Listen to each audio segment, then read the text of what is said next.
Вітаю, шановні глядачі! «По ком звонит колокол». Таку назву має один з найвідоміших романів Ернеста Хемінгуея. Саме таку назву я обрав і для цього відеосюжету. Чому? Тому що в ньому мова піде про дзвони. Про які саме ви зараз дізнаєтесь.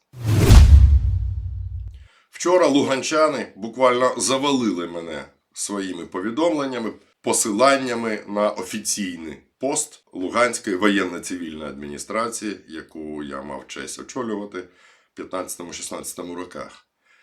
В повідомленні йдеться про те, що керівник воєнно-цивільної адміністрації пан Гайдай разом з одним з депутатів, народних депутатів від «Слуги народу» у населеному пункті Мілове, який розташований безпосередньо поруч з кордоном з Російською Федерацією, оглянули містечко, де буде побудовано дзвін примирення.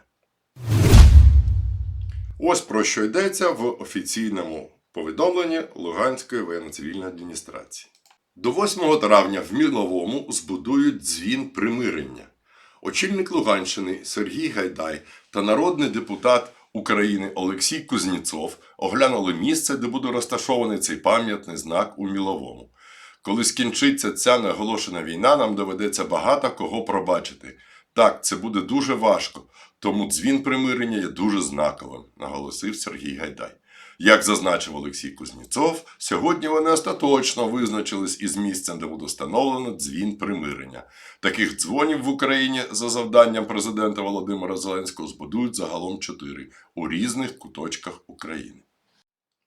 Неважко, друзі, здогадати, що коментарі в переважній більшості, які я отримав від луганчан, вони містили в переважній більшості ненормативну лексику на адресу як керівництва воєнно-цивільної адміністрації Луганщини, так і взагалі щодо такої ініціативи.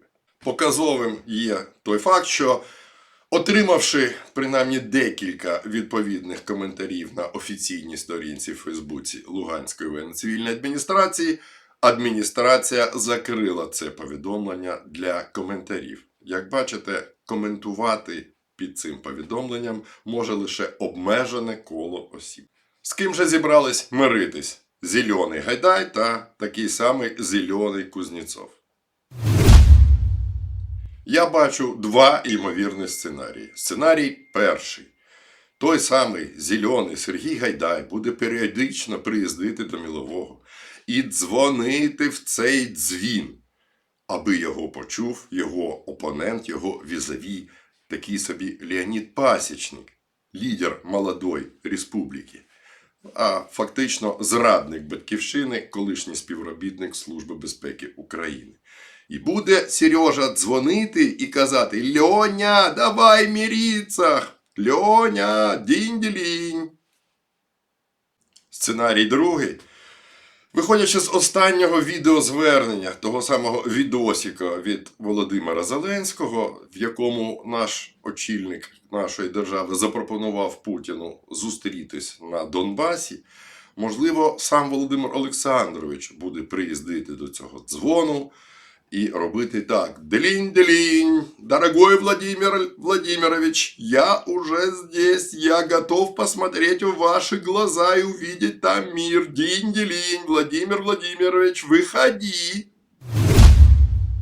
Якщо ж, друзі, без сарказму, то геніальні зелені руководителі області, якби вони не закрили коментарі під цим дописом своєї адміністрації, вони б побачили, що вони фактично своїми діями знівелювали ініціативу їхнього безпосереднього шефа та патрона, безпосередньо святого Володимира Олександровича Зеленського. Чому? Бо ті самі луганчани в іншому пості адміністрації надали посилання безпосередньо на перше джерело, тобто на саму заяву президента Зеленського щодо тих так званих дзвонів. Що ж в дійсності мав на увазі президент Зеленський?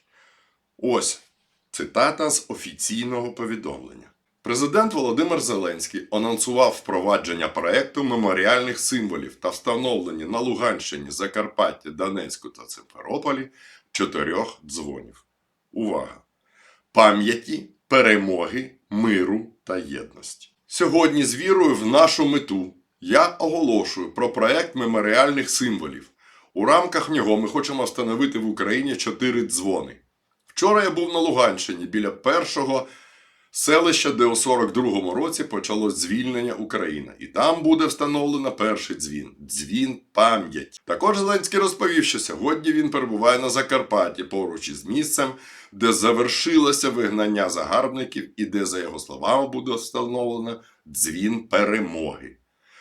Президент підкреслив, що ще 2 дзвони будуть встановлені у Донецьку – дзвін миру та Сімферополі – дзвін єдності. І вмить, коли в Україні настане мир і ми повернемо своїх людей і свою землю, 4 дзвони одночасно сповістять про цю знакову подію в історії України. Отже, сам президент Володимир Зеленський анонсував про встановлення символічного дзвону на Луганщині під назвою «Дзвін пам'яті». Чуєте, пане Гайдай? Дзвін пам'яті. Окрім того, радив би зеленим імбіцилам залізти принаймні в словники, аби зрозуміти, що поняття «мир» та «примирення» – це не тотожні поняття, це дещо різні речі.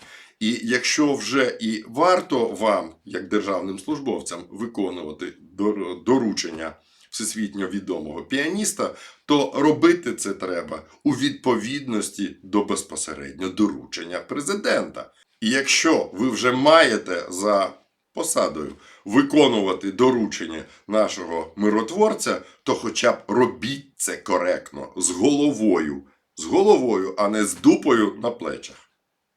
Ну, а друзі, поки Гайдай будує дзвін примирення на Луганщині, розповім вам про те, як відбуваються справи з нашою допомогою нашим захисникам на Донеччині. Перший, на жаль, негативний досвід експлуатації камер відеоспостереження, які ми з вами обладнали взводно-опорні пункти, виявив певні проблеми. Мова йде про великі перепади напруги в мережі.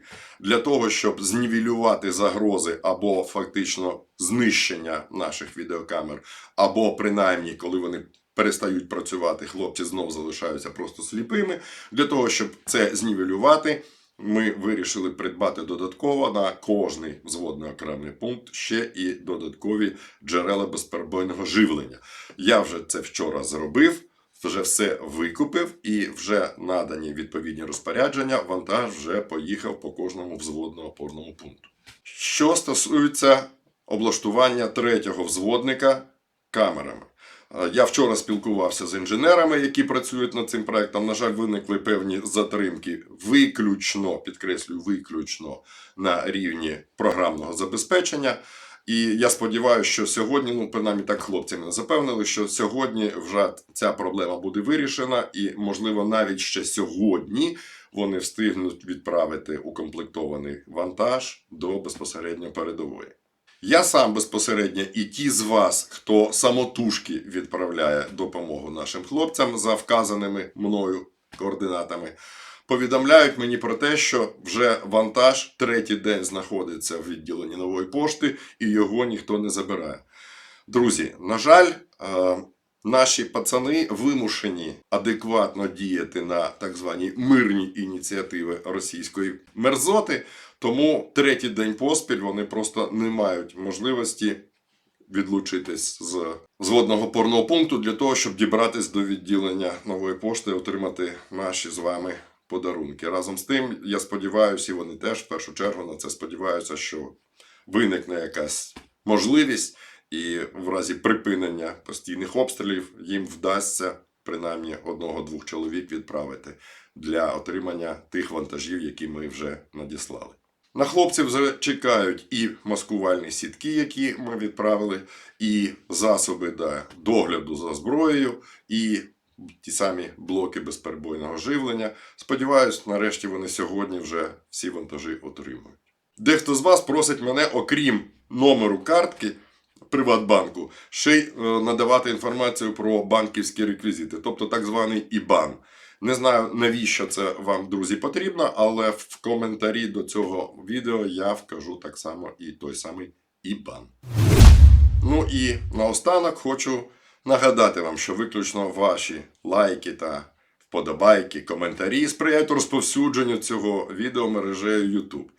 Коли ви підписуєтесь на цей канал, не забувайте натискати на дзвоник, бо саме натиском на дзвоник ви даєте собі, в першу чергу собі, можливість отримувати повідомлення про виходи нових і нових відеосюжетів на цьому каналі. Переконаний, друзі, що поки там ці зелені ідіоти будують різні дзвоники, ми з вами просто зобов'язані підтримувати тих, хто ціною власного життя забезпечує наш з вами спокій.